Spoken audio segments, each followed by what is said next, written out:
We are joined on the Daily Signal podcast today by Brent Bozell and Tim Graham. They're the authors of the new book, Unmasked, Big Media's War Against Trump. They're also at the Media Research Center. Brent and Tim, thanks for joining us. Thank you. Our pleasure. Well, you can find an excerpt from Unmasked at dailysignal.com, and we'll encourage our listeners to go check it out. It's a great preview of the book, and hopefully they'll pick up a copy of that as well with the link that we've included. We'll also be sure to do that in the show notes so you can find it pretty easily. Brent and Tim, why don't we begin by telling our listeners why you decided it was necessary to write this book? Oh, because the publishers paid us some money. I'll take it first, let Tim comment on it. Because we had discussions about this, and our first reaction was, I think it's fair to say, Tim, that we weren't that enthusiastic because we said, it's all, everybody knows what's in there. And but we decided to take a look at it, and Tim went off to study the research that had been compiled, and he came back and we discussed it, and there was a there, and you think you know everything, but you put it all together, and the narrative becomes very different.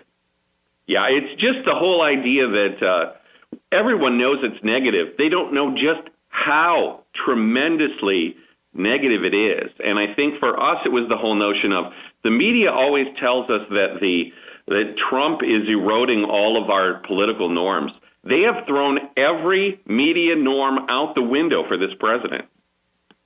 Well, one of the things that I have some personal experience, having worked at the Media Research Center at cnsnews.com, I'll get to that in a little bit. But one of the things that I think our listeners will appreciate is the fact that you back up the work with their actual research, as you referenced, Brent. I mean, since you founded the Media Research Center, and Tim, in your time there, you go through very in detail what exactly people are saying. So, I mean, you're quoting them directly, and I think that that's one of the advantages that you bring to the table in this kind of critique of the media. So we certainly appreciate it. Well, there are two kinds of analyses on Trump. There's the quantitative and the qualitative. The quantitative is what you see every month in the studies that Rich Noyce comes out with, but that's a function of exhaustive research into every single network news story to determine the numbers where you see the 89%, the 92%, the 91%. These numbers that are astronomical and astonishing because they don't end. No matter what success this president registers, it's just going to be that kind of negative. Now that's the quantitative. The qualitative is in the analysis of just how negative it is. And this was Tim's point. When you look at the examples of that hostility, it's unlike anything any president has undergone before. It astonishes even us to see the level of vitriol and the personal animus directed not just at him, but at anyone around him who dares do things like be related to him. Brent, the degree of negativity where they use phrases like Trump's rallies are swallowed by fear, anger, and misinformation. Donald Trump spoke off the cuff and took his campaign off the rails. It is just intense. It really sounds like a horror movie commercial. Wow. Yeah. Brent, you opened the book with a great story about meeting then Mr. Trump at his New York City office in Trump Tower in early 2015 before he'd even announced his campaign. And you discussed how surprised you were by the man that you met. Can you talk a little bit about that for a moment and about how that meeting really influenced your view of Trump? Sure. I think my perception was similar to most people's perception of him. I went to have lunch with him at his invitation to discuss the race. He knew I had endorsed Cruz, but he wanted to know what my views were on the idea of him running. Unlike everyone else who says, I knew he was going to win. I knew he was going to win. I told him he couldn't win. So I'm being very honest there. But here's what I found.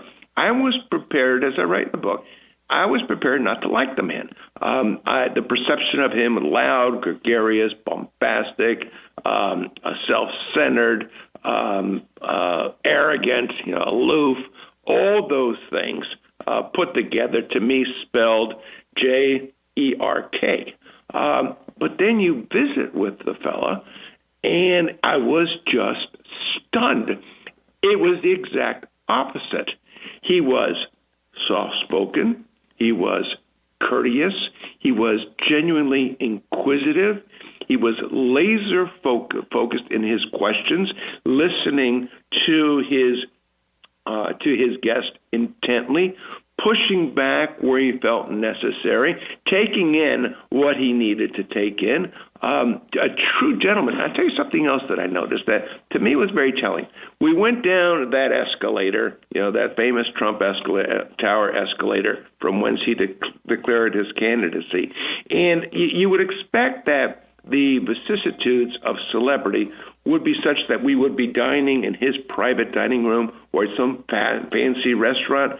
Instead, he went right to Trump Diner, or whatever the restaurant is at the bottom, and along the way stopped to meet with staff, the people at the kiosk, the security guards and whatnot. He wanted to talk to them. I made note of that. So the man that I spent an hour with was completely different from the man you see in public. And I was really taken by it. Well, Brent, it's interesting that you share that story. In times when Virginia and I on this podcast have interviewed other journalists, they often describe how in Trump, many in the same way, and yet their coverage really reflects something entirely different. And it makes you wonder why. He's somebody who's had a compelling life story. He grew up in Queens. He became an entrepreneur, then a Hollywood star, ultimately president of the United States. He wasn't always despised by the media, and then something changed. Why do you believe the media turned on him the way that they did? Well, I'll take one crack and then let Tim give his thoughts on it. I see it as a confluence of three different things. One was that he declared war on the Obama legacy. He ran directly with the proposition that if elected, I'm going to dismantle what this guy did. The media saw that as a threat to all they believed in, and they felt that Hillary, with all of her warts, was going to solidify that fundamental transformation that Obama had promised, especially if she got 8 years. That was one. Number two, the fact that they believed they created this monster. He was a celebrity from The Apprentice. They gave him unlimited coverage during the campaign, but it was ridiculing him, and it was dismissing him, and I think they thought they could hang him around the neck of the Republican Party, and then saw it wasn't working, and it was having the exact opposite effect. And the third one, and perhaps most important one, he declared war on them. No one's ever declared war on the media before. You've had the hostility, Nixon v. media, Reagan v. media, to another degree, the Bushes v. media. But it's never been a situation where the Republican declared war on the media. He did. And these people are just so arrogant. They're such elitists. They couldn't stand it. So you put those three things together, and you've got the perfect storm, I think, of the greatest animus toward any political candidate, then president, in the history of the Republic. I would just add, it's so funny when we look at this and we think, George W. Bush, what did he do to wage war on the media? He was photographed holding a copy of Bernie Goldberg's book Bias on the lawn. I mean, that was shocking in his anti-media turn. I mean, Republican consultants have told people for years, don't pick a fight with the media. And I think not only Trump, but other people started picking this up, like in the 2012 primaries. Like, no, actually taking on the media is what the base likes, because the media are so dramatically unfair. I think if Trump had been more like a Michael Bloomberg, like this moderate to liberal businessman, which he was, they would have been much less hostile to him. They probably would have enjoyed the idea of him trolling all the conservatives in the race if he'd run that way. Instead, he ran as an anti-immigration populist, which they could not stand. Trump is a master marketer, and he knows that he may be unpopular, but he is the Dalai Lama compared to the news media. I mean, they are despised by the public. So he knew he could win that fight. he also knew that the enemy of my enemy is my friend. And he knew the more he attacked them, the stronger he got with his base. It's akin to Ronald Reagan. Same thing. With Reagan, he was the Teflon president. Now, he did it in a very optimistic, positive way, and you might say just the opposite way, but it was the same thing. He also knew that in a war with the press, they declared war on him, but that was fine. He knew he was going to win. You all have a list in the book titled The Top 10 Who Hates Trump the Most. Can you tell us a little bit about some of the journalists who made that list and why? Well, this was probably the toughest thing we had to do, was give us the top 10 anti-Trump journalists. It's like, well, how do you do that? That's like opening a fire hydrant. But obviously, we looked at each other and said Jim Acosta, because he really represents to many people that whole mentality of, I'm not here to report the news. I'm here to scream at Trump. I'm here to be a protester. And that's really kind of the way that CNN has been. But, so we kind of focused in on the cable news people the first, Joe and Mika, Chris Cuomo, Chris Matthews. These are all people who come on, and they're really not in any way giving you the news of the day. They're coming on saying, Donald Trump is Hitler. Donald Trump is mentally unstable. Donald Trump is going to kill us all. And that kind of tone, this is where people say, ultimately, it's fake news. You can find that full list in the book we're discussing. It's called Unmasked, Big Media's War Against Trump. We're with Brent Bozell and Tim Graham of the Media Research Center. I want to ask you, gentlemen, about a situation that we've seen developed on the U.S.-Mexico border, the crisis, the situation that we find ourselves in. For the past few months, we've heard from people like Jim Acosta say there is no sign of the national emergency that the president's been talking about. I quote him. He says it's, quote, pretty tranquil down there. Chris Cuomo says, here's a matter of fact. There is no invasion crisis at the border. MSNBC's Joe Scarborough said it was an imaginary border crisis. I could go on and on. Now, you started to see that change, though, in recent days. The House and Senate both finally approved a rather modest amount for humanitarian aid. Do you think that that things have become so bad with their treatment of Trump that they are just willing to ignore reality in terms of what we actually are facing on our U.S.-Mexico border? Rob, I think they're so blinded by hatred of this man and everything he stands for and everything he's doing that everything he says, it becomes opposite time. So that he said there was a crisis, and they said there was no crisis.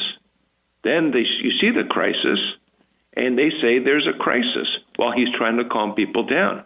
They've done this on everything. No matter what he attempts to do, they fight it. He's been trying to do something about this crisis since he was a candidate, and they've been dismissing it. Well, now there is the crisis, and they're saying there's a crisis, and it's his fault. And we just have this bizarre thing now where they're saying we have a crisis, that we have massive illegal immigration, and the news media's response is to hold debates and ask all the Democrats if they're going to, insist on open borders and making sure every illegal immigrant gets government health care. You don't know the story that's missing here. Whatever happened to those caravans? Remember all the coverage about those thousands of people that were coming, and it was all done in a very positive light by the media. This is kind of transformative. Here, how exciting! Here they come. This is going to be wonderful. Well, guess what? Those are the caravans.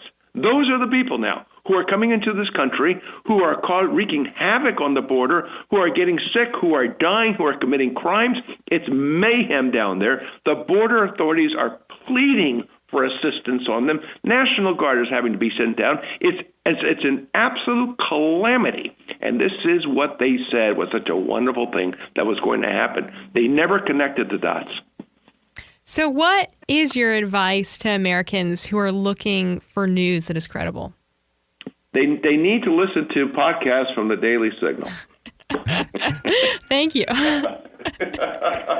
No, in all seriousness, well, I do believe that the news media's credibility, and we write about this in the book, that they set out to destroy a president and destroyed themselves instead. I think, look at CNN. You will never see that as a credible network ever again. I think it has committed suicide.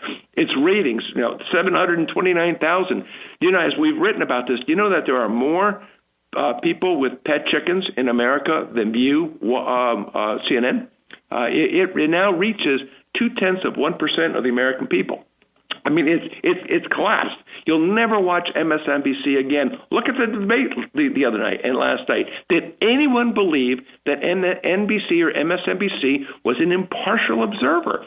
Everyone saw them for what they are. They've done it to themselves. Yeah, Rich Noyes has this morning wrote up and he said these debates looked like they were actually, the moderators were Nancy Pelosi and Charles Schumer. That was sort of the tilt of the questioning. It's very in-house DNC, what do we all think type of debate. So I always tell people, get the raw data, get the C-SPAN. The problem we have, one of the things we write about in the book is they won't even do stats. We have unemployment now at 3.6%. It's the lowest in 50 years. We can't get these networks to give that 15 seconds. In April, 3.2% growth in the first quarter. A surprise, a shock. 10 seconds on NBC, ABC and CBS, 0. They're not doing news now. That's the problem, is you have to hunt down the facts from people other than the so-called news networks. And Tim, I appreciate you citing those statistics. We love when the Media Research Center comes out with that analysis because you are actually taking the time to watch those programs and report back to your supporters and people all across the world what these news networks are actually doing. Within the last 10 years, we have seen so many new conservative media outlets emerge, including the Daily Signal, which celebrates its fifth anniversary this year. I had the opportunity to work for one of the first, which you, Brent, founded back in 1998. CNSnews.com is where I got my start in 2002. It was a great experience, put me in the center of the action on the U.S. Capitol or the Supreme Court, and I got to see firsthand what it was like to rub shoulders with some of these journalists that we're talking about today, and just how they do go about approaching their job. I want to ask you, though, how conservative media have helped to change the landscape, and what role that you see them playing in the future to maybe give Americans another option and alternative from some of the mainstream outlets. Oh, I think it's been dramatic, and I think this is something that the media see as a direct threat to them, which is why they are so loath to give credibility to so many conservative outlets. Look, a news outlet like CNS News has a simple proposition, which is that you don't have a story unless you have two sources. I mean, that's just journalism 101. Now, if you look at what is reported today by the news media, and you follow that rule, you would have a dead signal on television half the evenings because you'd have to cancel half the stories, beginning with the collusion, the entire collusion narrative. You never had two sources with evidence of collusion. You never did. Why? Because there was no collusion. We now know there was no collusion. And yet, thousands of stories were coming out about this collusion. It continues. Thousands of stories continue about collusion, even though the Mueller report has come out. So you need other voices. And I think the conservative news media today is akin to conservative talk radio in 1990. When Rush burst into the scene, he filled this great void. And the reason that he took off so much, besides being as eloquent as he is because he started telling a story where the public said to themselves, there's a cell phone going, where the public said to themselves, this is something I believe was true, and nobody was saying it. Now with the conservative news, what's happening is when people read the Daily Signal, they're saying this makes sense.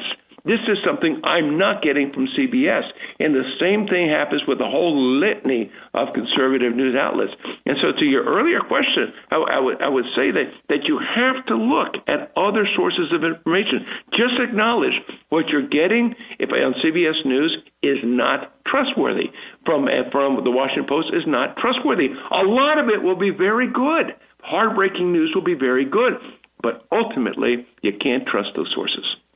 I would go, Rob, to one way that Rob Bluey at CNS News changed the landscape, and that is exposing the fakery of Dan Rather. I hope you tell your young people over there the stories about how you helped take down Dan Rather for faking everything.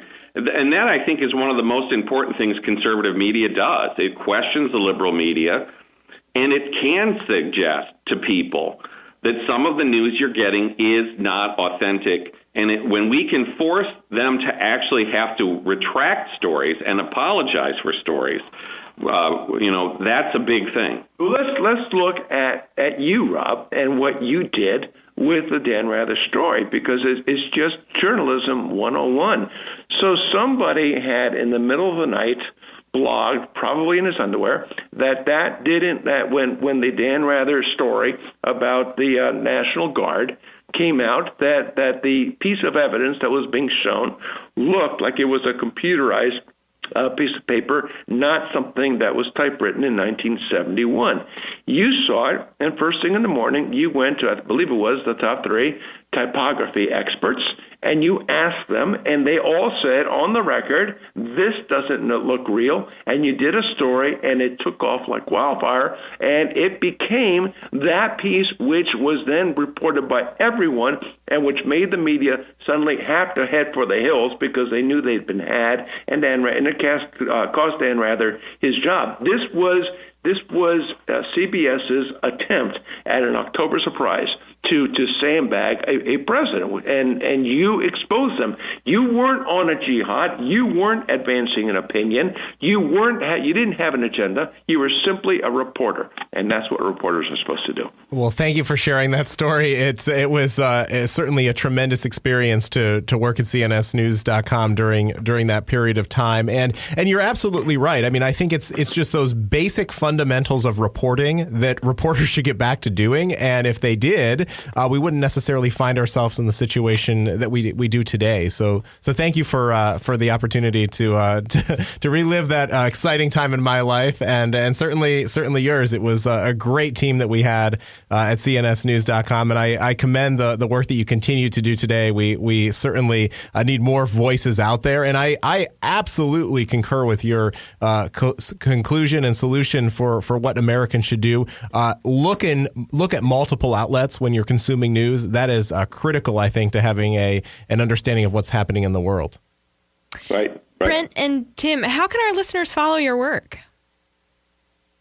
Well, we're at newsbusters.org, which is our news analysis blog that's constantly updating. We've talked about cnsnews.com.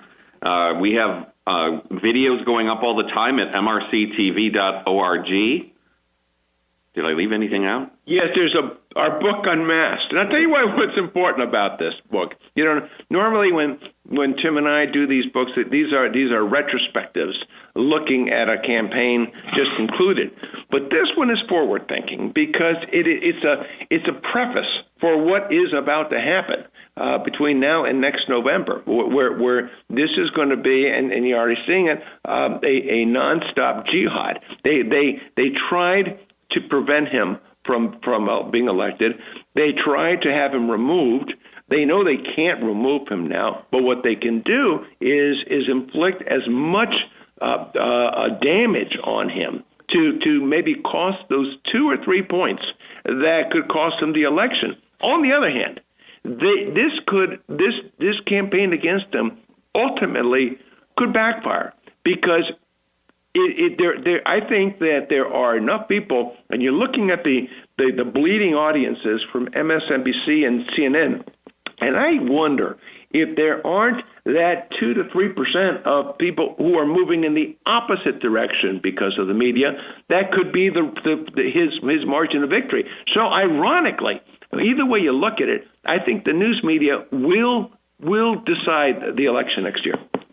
Well, the book is called Unmasked, Big Media's War Against Trump. We thank Brent Bozell and Tim Graham for joining us on the Daily Signal podcast today. We'll be sure to leave a link in the show notes to learn more about the book and their work. Thank you, gentlemen. It was great to have you on. Thank you so much. Sure. Do you have an opinion that you'd like to share? Leave us a voicemail at 202-608-6205 or email us at letters@dailysignal.com. Yours could be featured on the Daily Signal podcast. Thank you for sending us your letters to the editor. Each Monday, we feature our favorites on this show and in the Morning Bell email newsletter. Virginia, who do you have first? In response to Mary Claire Amslam's article, Bernie Sanders' loan bailout would benefit colleges, not students, Wayne Pederkin writes, I oppose any kind of loan bailout for any purpose. If we take out a loan for any reason, it is our legal and moral obligation to pay it back. It's called being personally responsible for our decisions. Don't want the obligation? Don't borrow the money. Furthermore, college administrators should be forced to testify publicly before Congress about the cost of college tuition, which has risen for many years far faster than inflation. The huge rise in college costs should be publicly justified or denounced. That is the scandal, not the loans. And Derek Dubasic writes, this is what I love about the Daily Signal. The authors bring facts, documented facts, to the forefront of their positions, and you can find mostly honest takes on the news. At least there appears to be a more fair and balanced approach to reporting than you see at MSNBC or CNN. In an ever-growing field of right-of-center news organizations, the Daily Signal is my first stop of the day. Your letter could be featured on next week's show. Send an email to letters@dailysignal.com or leave a voicemail message at 202-608-6205.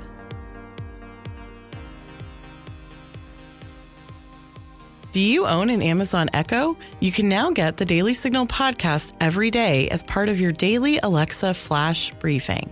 It's easy to do. Just open your Amazon Alexa app, go to Settings, and select Flash Briefing. From there, you can search for the Daily Signal podcast and add it to your flash briefing so you can stay up to date with the top news of the day that the liberal media isn't covering.